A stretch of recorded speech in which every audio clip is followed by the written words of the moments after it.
Hi there, everyone. Welcome to this episode of the Classy Podcast. You know, this is the podcast that it's brought to you through a partnership between the Hill Institute for Innovation and Entrepreneurship and the Communication Studies Department here at Furman University. Today's episode is part of the Everyday Entrepreneur series, in which we talk to entrepreneurs who have graduated from our Greenville Starts program.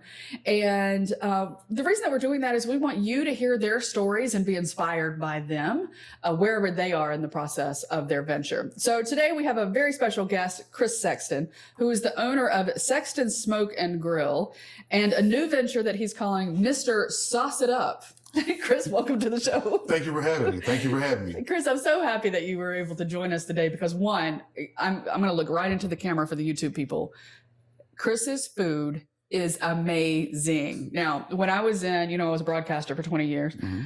And when I was in Texas, the broadcasters and, different people in the community, they call us celebrities or whatever, but we had to judge barbecue competitions. So I've judged many a barbecue competition in my life, and Chris's is by far the best of any that I have done. And it all boils down to the sauce, which I imagine is where the Mr. Sauce It Up came from. That is exactly where Mr. Sauce came from. I've created a new sauce using fruit, alcohol, and just a wide imagination to come up with different sauces. We've got about 10 to 15 sauces that we do. Yeah. All incorporating fruits, and alcohol. Like I said, like you can take Hennessy, bourbon. Yeah. Don't give your whole secret away. No, everything's not coming, but we've got some great stuff coming. We don't want people to copy it. And you will want to, once you taste this, you'll want to try to redo this at home. Tell us about how you got started with this. Because you're in finance. I'm in finance. So to be honest with you, from working in finance, I've always had a passion for cooking. I started cooking when I was like 14 years old, working at a little restaurant in Greer with the legendary Peggy Davis. Mm-hmm. She owns Peggy's Diner in Greer. Yeah. Started working with her, emptying out trays, and I kind of fell in love with watching that whole environment of cooking, creating. Yeah. Did that all the way through high school, and I worked at McDonald's.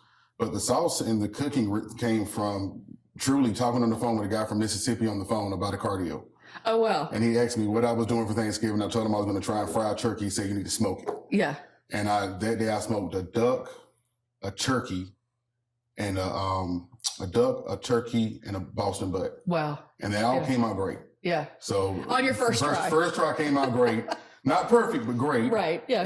But it was addictive. It was something that is what I needed at that point in time to slow me down and give me some perspective. Yeah. And from there, it's just kind of bloomed and grown from there. Yeah. What inspired you? Was it just the conversation with him, or have you always, you've kind of always been a foodie. I consider you a foodie. So what really inspired me is the process. Yeah. I fell in love with it, and I'm a person that loves serving people. Mm-hmm. So getting to feed people, seeing smiles on the face, people honestly patting your back saying, this is the best barbecue I ever had. And there are some smiles when they encourages you. So, but the sauce idea actually came, I made a dish. I'm not going to say what dish it is. Mm-hmm. And my mom tried it. And when she got done, she says, man, this would be good on some chicken wings. Yeah. And so me being who I am, it took me like 3 years. I sat there and thought about it. And one day while I was at work, all my great ideas come on the clock. So I was sitting there one day and I'm like, bingo, I figured out how to do it. I tried it, and I kind of took it out from there. Yeah. And that's the biggest thing about my barbecue is it's different. Yeah, it totally is. And I refuse to do what everybody else does. And my goal with my business is to create a new space in a traditional market. Yeah. When you go to restaurants and you go places, that's the other thing that inspires me. I'm tired of eating vinegar-based, tomato-based, mustard-based barbecue sauces. I want something different, and so that's what we've done. So you have, how many sauces did you say now? Got around 10 or 15 sauces. Yeah. The newest sauce that I'm working on would be a Carolina white sauce. Mm-hmm. Carolina is known for that fruit flavor, for peaches and things of that nature. Right. So imagine taking your traditional yum sauce, mixed in with a little bit of fruit. Oh yeah. And we're working on that and actually combining the brisket and pulled pork with fried rice with that yum sauce. Oh my gosh, my mouth is watering. So yeah, we're so look for us on TikTok soon. Yeah, there you go.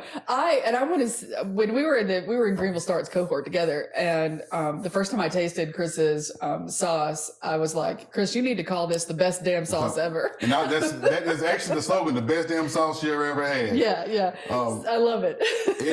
And I tell people I'm trying to be humble but when you have something that's different, you have to let people know. Exactly. And this is when you taste it, it's kind of shocks you because you're thinking barbecue sauce. Totally. But it kind of just catches you and you're like, what is this? Yeah. And it just kind of sucks you in. Well, and I think you just said it correct. You're taking a space that is so kind of entrenched in kind of the flavors that are there, and you're creating something new with the idea of barbecue. And I love that. Can you talk us through the process of creating this business? Because I guess you started with the smoking first and then the sauces. And then where are you? How, do you have a website? Do you have a restaurant? How's all that coming together? What we're doing now is, this is how it honestly started. I was at my desk at 4 one day, having a conversation with someone, and they asked me about catering. Yeah.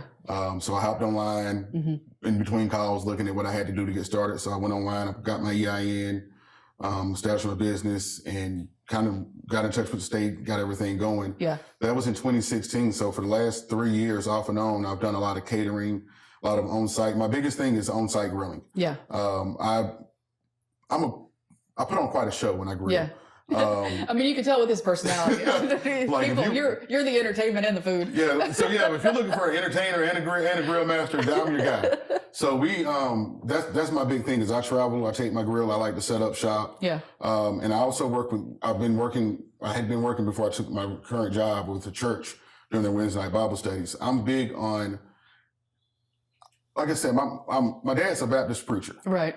So we grew up in the country, and all I know is fellowship and eating. I've probably eaten in every county in the state. Yeah. Every different type of food you can have, but those experiences is what inspired me. But long story short, the business idea and the model came from just 3 years of having to stop and go because of working back and forth. Yeah. And now learning how to balance time, family, and everything.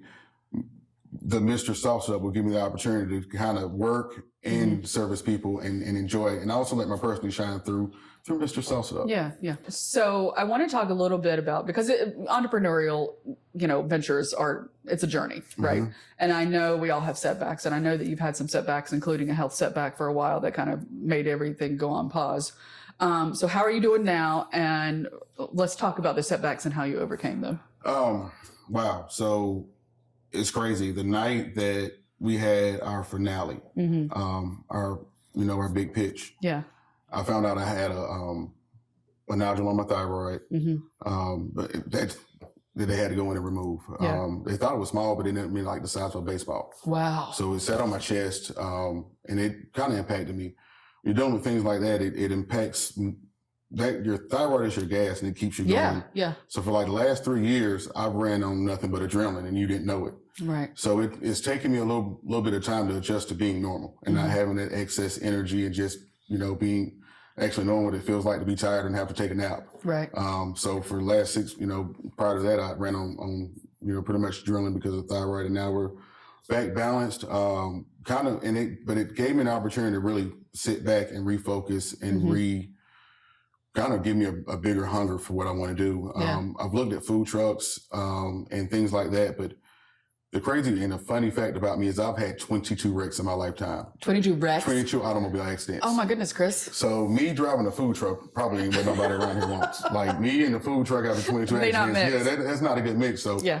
I'm in the process of trying to find a building. Either I would prefer Greenville, but Spartanburg area is also something I'm open to. Yeah. To serve the barbecue out of. But until then, I'm going to let my sauce, and also cakes and sweet potato pies. Yeah. Oh my God. Kind of feed my business and my venture while I kind of work my 9 to 5 and do your day in and day out thing. Yeah. The struggle, being an entrepreneur, it takes you got to have a little bit of crazy in you to be an entrepreneur. But the biggest thing you have to be an entrepreneur is be resilient. Yes. You never know what obstacles are going to come your way. I never expected and never thought I was sick. Right. You had no idea. I had no idea. And even through it, you got to, one of the mottos I live off of is fake it till you make it. Right. When you got to go into every day, no matter what's going on, with a smile on your face, press through and kind of put it behind you and live in that moment, because you never know, life could be taken from you at any given moment. So you got to enjoy it no matter what's going on. And that's what's kind of helped me evolve and get to the point that I'm at now. And for me, I've learned, when things are going at their best, is when your biggest hurdles are going to come. Yeah. For me, I spent all last year partnering with people and creating a lot of partnerships I kind of had to give up. So to kind of reinvent myself and roll back out and rebrand as Mr. Sauce Up is going to be really exciting. And I think it's the right path to go. Yeah. The biggest thing I can tell other entrepreneurs is don't be stubborn. Yeah. For a whole course through Greenville Starts, everybody told me it's the sauce, it's the sauce, it's the sauce. Yeah. And I love cooking and love grilling. And I thought I wanted this catering thing. Yeah.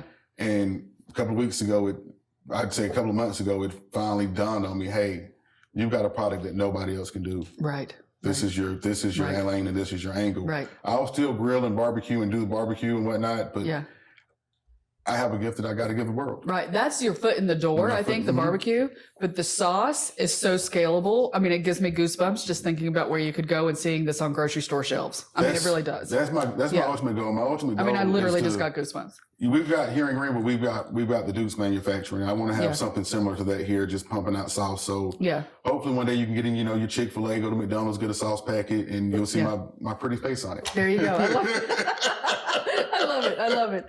And you said some really good things about there in that comment about being resilient and not being stubborn. And I think being willing to go with the flow, because I know you were in talks about a space right when you got sick. And so literally everything went on hold. Well, so with the space, this is another thing that when in the restaurant business, it's a risky business. It is. For me, the biggest thing is finding people that want to invest and that will roll the dice on a restaurant. And that's true for all restaurateurs. That's been the biggest challenge. But the buildings I've looked at have been highly competitive. Yeah. I looked at a property in Duncan, and somebody came in at the last minute and outbidded me by like $30,000. Right. Wow. And being in finance and being an underwriter, the risk, I'm very careful as to the risk I take, and I evaluate and make sure that you make solid decisions. And you understand that risk. Yeah, because being in business for yourself is a risk alone. Absolutely. But to go into a business upside down and trying to make back money that you may not be able to get back, that's not a wise move. So we kind of backed off of it. And it's been a blessing because, like I said, had I got into it then, gotten sick, we would have been in a worse situation. So thankfully, we got into a position where we were able to press pause. And my true belief is that when my opportunity and my time is there, it's going to happen. But until then, we're just going to keep doing what we have to do. 100%. 100%. So what's been the most rewarding thing about starting this venture for you? Networking and meeting new people. And to be honest with you, the other thing people don't know about me is I'm kind of shy. I don't believe that for a minute. Because the first night that we were in Greenville Starts together, we clicked, obviously, but yeah, no. But you're probably like me. I have to overcome it when I'm with people. Once I get there, I'm fine. So I guess you would say my shyness comes out different. When I get nervous and get shy, it's like lights on, like camera on, game on, let's go. Yeah. So you never really know it. So I embrace it.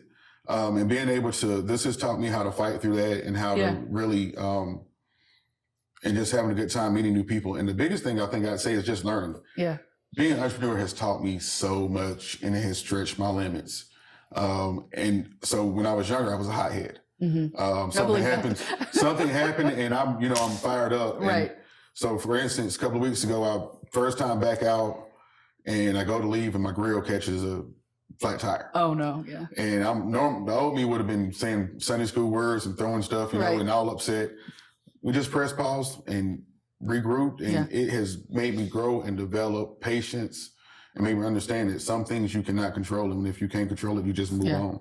I would think that this entrepreneurial process that you're on and that major health scare, probably both had something to do with that kind of, it does no good to get upset about this stuff. Just deal with it one thing at a time. Well, there's another factor in there also. Got a grandson now. Oh yes, that's true. Being a granddad, it kind of I would say the moment I took my daughter to the hospital. Yeah. Got the call and I had to take her to the hospital. That's when life changed. Yeah. You just kind of, I don't know. It's something about having a grandchild that you can give back to them. You can mess them up and send them back. Right. Kind of change it, but at the same time, it just shows you new appreciation for life. So all of that within a 3-month period, it really has slowed me down, made me appreciate life even more. But at the same time, it's made me a fighter. Yeah. It has really made me a fighter and made me Because you want to be around for him. Yeah. So to be honest with you, this whole get up I've thought about for the last 4 years. Yeah. This is what it's going to look like. Yeah. And going through that experience gave me the courage to kind of step out of the shell and put it out there and move forward, because what's the worst thing that can happen? Somebody laugh at you? Right, exactly. But, at the end of the day, this is who I am. And who cares? If they're laughing, they're looking at you. They're looking at you. They're going to remember. Right. But this is who I am, a little country guy from Rutherford, South Carolina, just trying to serve up some good barbecue and sauce. Yeah, I love it. Chris, I love it. So we were, like I said, we were in the Greenville cohort, Greenville Starts cohort together. And for those of you who may not know, that's like an 8-week program where the participants get exposed to everything from, fundraising, capital, to legal issues and things that, of course, you're not an expert in everything, right? And so we learn so much, to marketing. You name it, we touch on it in that class. What were some of the takeaways from that you are implementing now, almost a year later? You want to hear a good story? Yeah, always. It kind of goes with the question you asked me previously about my experience. Yeah. Do you remember the night that we wrote the breakup letter? Yes, we had to write a breakup letter to our business. And, you're the second person to bring this up in these conversations, but his breakup letter was amazing. But go ahead. I lived my breakup letter this year. And that night, the night that we had to read that letter out loud and share that experience. Yeah. I lived that this year, and going through it and living it and seeing your dreams kind of, I guess you would say, be taken away. Yeah. Yeah. It makes you appreciate your gifts. Yeah. And it makes you appreciate what you did. So without Greenville Starts, I probably wouldn't have pushed through this year. I probably would have gave up and just went back working a 9 to 5 and just, enjoyed life. But my experience with Greenville Starts and having to, go through a breakup with something that you love, and then having to go through it, actually, it kind of gave you, I could go back and I could remember some of the speeches that the speakers gave. Yeah. I would say it gave me motivation and courage. Yeah. And more than anything else, it taught me that I'm not a know-it-all. I've worked in the banking industry for years as a banker, and on the other side of the fence, telling people no to loans and being actually on the opposite end of it, trying to be approved and trying to get all your documents together. It gives you a whole new appreciation for what people on the other side go through. Being on both sides, I have an appreciation for both now. But I would say that Greenville Starts, it gave me the courage to bounce back. It gave me that fight, and it prepared me for the hurdles that were ahead. So if anybody in Greenville counties has a business idea that they feel like they can make it, but their confidence is an issue, I would definitely recommend Greenville Starts. We have the All-American, the GOAT, the great, the best hair, Brian Davis there. He's gonna love that. He has a way of inspiring you. Like, and even our cohorts, I think about you guys and where you're at, and I see your successes, and it motivates you.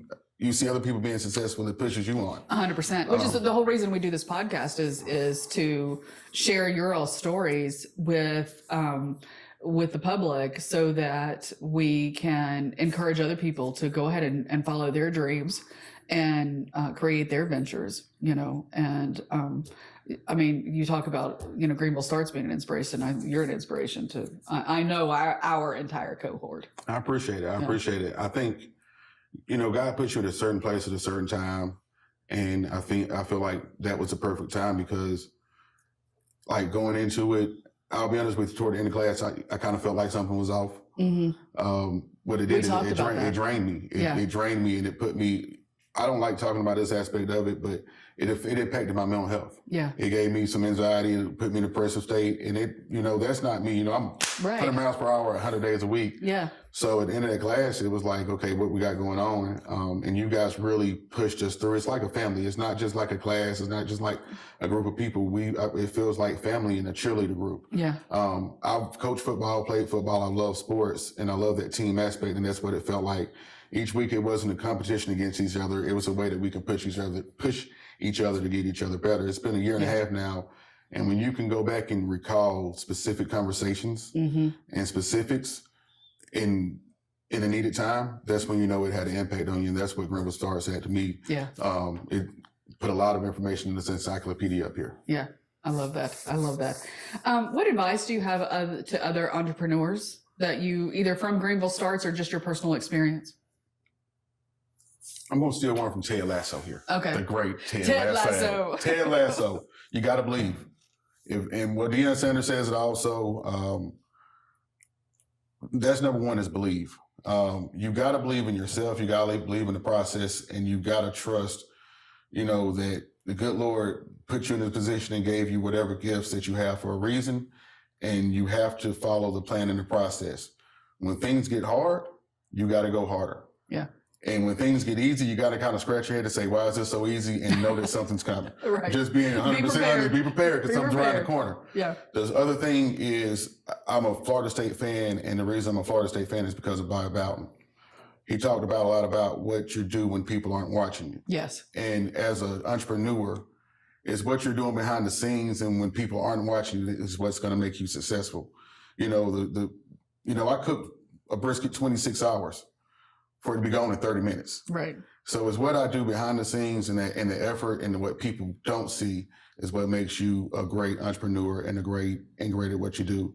And the last is something I learned from a guy named Tom Leppard back in 2012. Your priorities. Yeah. As an entrepreneur, you have to have your priorities in order. It's got to be your faith, your family, and your fortune. If those three get out of whack at any point in time, it's time to step back, reevaluate, and bring them back in line, and then things will start flowing correctly. So always remember your faith, your family, and then your fortune. And as long as those three are in line, you can always be successful and bounce back. I love that. The 3 Fs. The 3 Fs. I love it. I love it. So you brought some, before we let you go, you brought some goodies for us. So, boy, I wish we had smell-o-vision because that cake smells so good. Oh my gosh. So Chris, what do we have here? This is one of your cakes that you do. This is my spin on, you live in Kentucky? I did not live in Kentucky. I don't know why I thought you lived in Kentucky, Yeah. but this is my take on a Kentucky butter cake. Okay. So I call it a Carolina butter cake. Yeah. It's a pound cake with some secret flavors. Okay. But as all things, as Mr. Sauce does sauces, we also do cake glazes. Yeah. So this has a a peach mango Yeah. rum Oh my goodness. glaze This to is it, gonna be so butter good. based in butter. Yeah.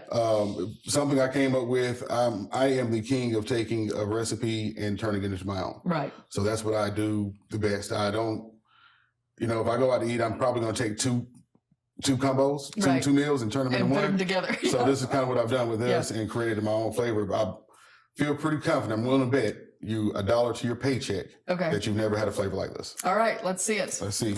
Let me pull out my Dexter knife here. He's Let's going to go pull to out work his here. Dexter knife. Oh, yeah. That's a Dexter knife. All right. All right. All right. Let's cut into this sucker. So remind me again what the glaze is. This is a peach mango with a hint of rum Okay.